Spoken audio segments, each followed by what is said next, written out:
Oh, let me, you know what? Did you start it yet? Yeah.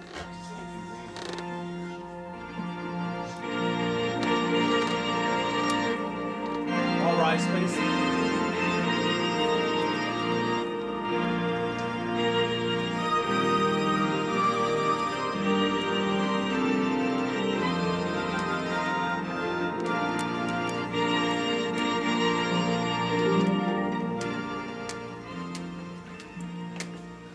Well, dearly beloved, we are gathered here today to honor the desires of Christopher and Cassandra to be joined together in holy matrimony.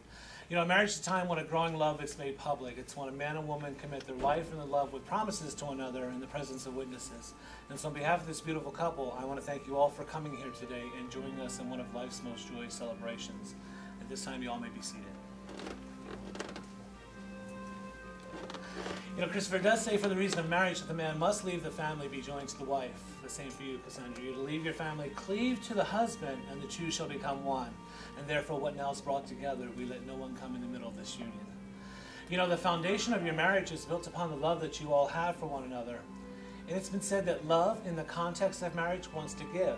And because it does, its primary goal and purpose is to make each person happy.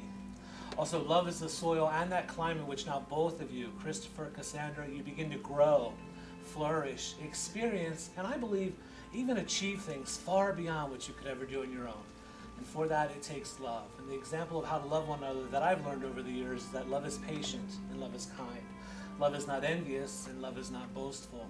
Love is not self-seeking, and love, well, it's not easily angered.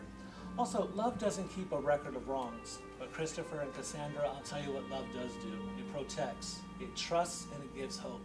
And love will persevere in any given situation. And so if you have this kind of love, it will be forever. You know, a marriage is a promise that two hearts gladly make, and it's a promise to be tender, to help, to care, to give, and to take. A marriage is a promise to be kind and understanding. It's to be thoughtful, considerate, fair, and never demanding.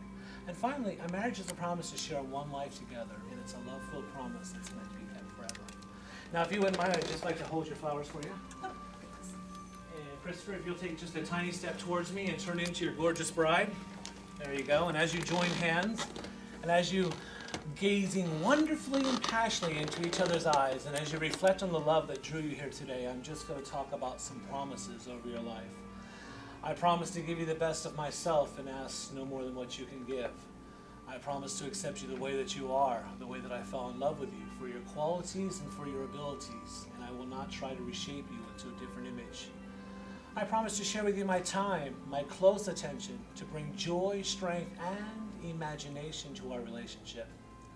I promise to respect you as a person with your own interests, desires, and needs, sometimes different, but no less important than my own. And finally, I promise to love you in good and in difficult times, with all I have to give and all I feel inside, in the only way that I know how, completely and forever. And Christopher and Cassandra, if you make those promises to one another, please say I do. I do. All right, you can go ahead and turn and face me if you would. Put each other side by side. There you go. You know, when a man and woman fall in love and they want to be a part of each other's lives, they do exactly what you're doing. They come forth to be married. And this is very honorable. In fact, it is such a sacred covenant that you two are entering into today. And the reason for that is, well, it's when two lives become one. It's when two halves become whole. It's when two friends become husband and wife with the same goal and purpose, and that's to have a happy home together. So Christopher, I'll ask you now in the presence of these witnesses, do you take this woman to be your lawful wedded wife? I do. Cassandra, I'll ask you the same. Do you take this man to be your lawful wedded husband? I do. All right. Do you promise to love each other, to always be ever faithful to one another, and to continue to stand by each other's side, forsaking all others, and from this very moment on, for better, for worse, for richer, for poor, in sickness and in health, for as long as you both shall live? I do. All right. Well, I know we're giving and receiving wedding rings. I want to let you know the marriage ring, well, it's an unbroken circle, and what it does is it symbolizes an unending and everlasting love. It's also a visible symbol which will represent your inner commitment to one another in your marriage covenant. Now, I did take a peek at the rings, and they're very, very beautiful. But not only are they beautiful, they are the most important rings that you two will ever wear. The reason for that is, well, the marriage ring, it stands for purity, trust, faith, hope, and love. And that's everything that a marriage was intended to be. Finally, on the subject of the marriage ring, it's a symbol of your promises to one another. That when you all do look down at your hands and see those rings, you'll know that you're not alone in this lifetime. You have someone standing with you. Well, it's your best friend, someone that will always be there for you. So I get to hold those flowers one more time.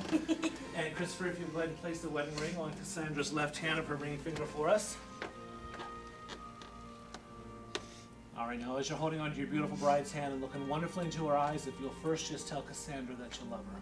I love And if you'll please repeat after me, tell her, say, starting today, you'll be the most important person in my life. I'll be the most important person in your life. No, she'll be the most important. She'll be the most important person in my life. And I'll do my very best to be a good husband to you. I'll do my very best to be a good husband to you. I will cherish you. I will cherish you. And I will care for you. I will care for you. And I will be your best friend. And I will be your best friend. With all of my love and promises. With all of my love and promises. I pledge you my life. I pledge you my love. All right, Cassandra, your turn now. Go ahead and place the wedding ring on your soon-to-be husband's hand. As you're holding on to Christopher's hand and looking wonderfully into his eyes, if you'll first tell Christopher that you love him.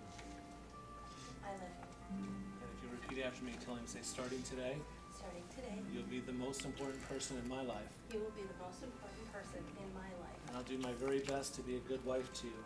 I'll do my very best to be a good wife to you. I will cherish you. I will cherish you. And I will care for you. And I will care for you.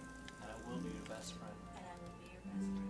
With all of my love and promises. With all my love and promises. I pledge you my life. I pledge you my life. Here you are.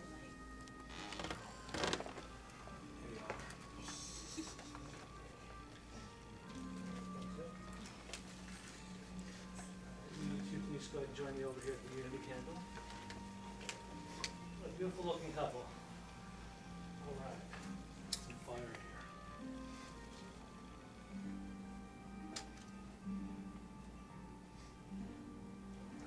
If you'll please pick up those single candles and then light that center one together.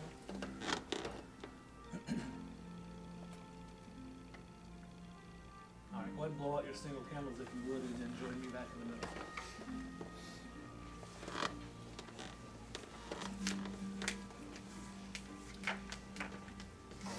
Christopher, the reason I asked you to blow out your single candle is that your life is no longer as you know it, but your life is now to be dedicated to your new wife, Cassandra. Cassandra, I make that same charge to you, that your life is now to be dedicated to your new husband, Christopher. And so we blow out the single candles, and what it represents is an ending of two single lives, but more importantly, it's a joining of two lives together, burning as one, and that's why the center one's left burning, okay? So you stand by your best friend? Oh, yes. Yeah, your true love, right? Yes. Please always bring honor and respect to your relationship.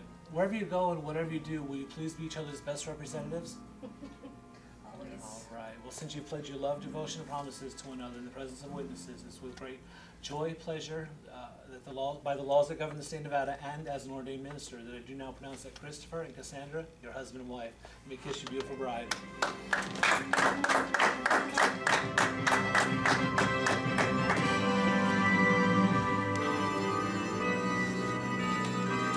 I can invite everyone to go ahead and stand to their feet for just a moment. Give me a nice round of applause as I introduce for the first time anywhere, Mr. and Mrs. Christopher Winans.